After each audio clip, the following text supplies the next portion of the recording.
Nous allons parler de la configuration organisationnelle selon Henri Mintzberg.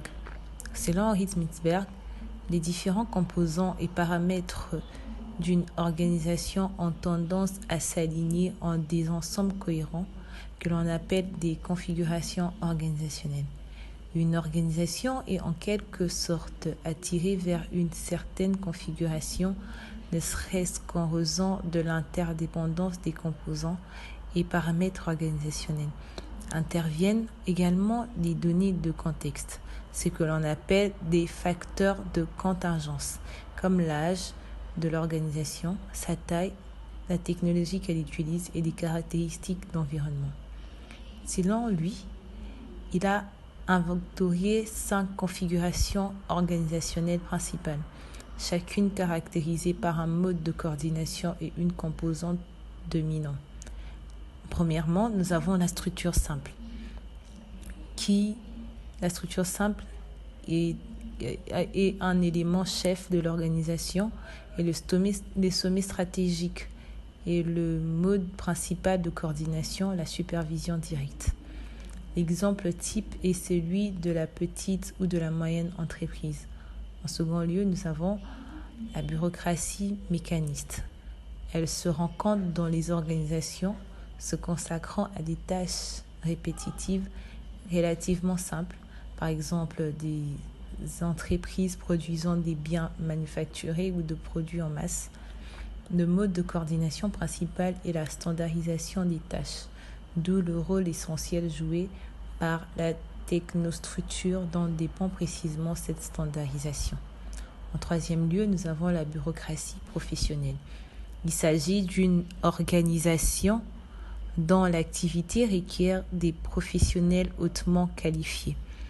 La partie clé de l'organisation est alors constituée par le centre opérationnel et la coordination repose sur la standardisation de compétences ou des qualifications.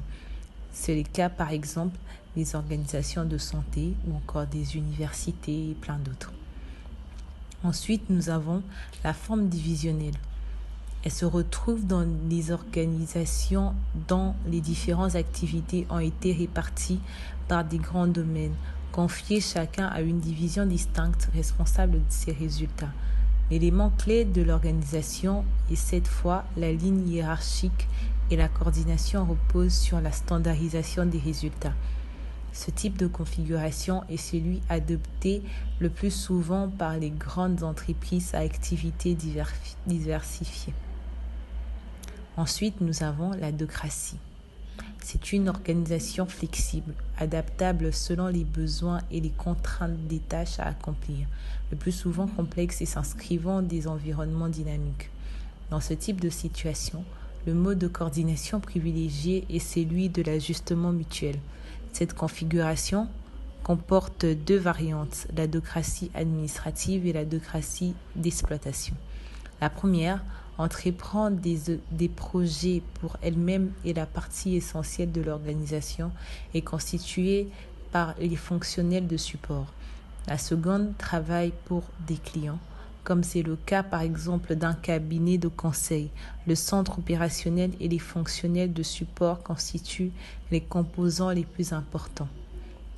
Henri Mintzberg complétera par la suite son analyse en induisant une 6e composante de l'organisation, sa culture, qui comprend les croyances, les modes d'action et des pensées partagées par les membres de l'organisation, est un 6e mode de coordination.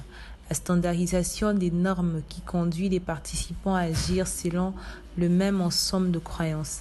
Cela le conduira à repérer 2 autres configurations. Premièrement, l'organisation missionnaire, où la culture constitue l'élément clé et où le contrôle est essentiellement normatif. Ensuite, l'organisation politique, où les jeux politiques entre participants dominent le fonctionnement de l'organisation. Voilà en gros ce que Henri Mintzberg dit sur l'organisation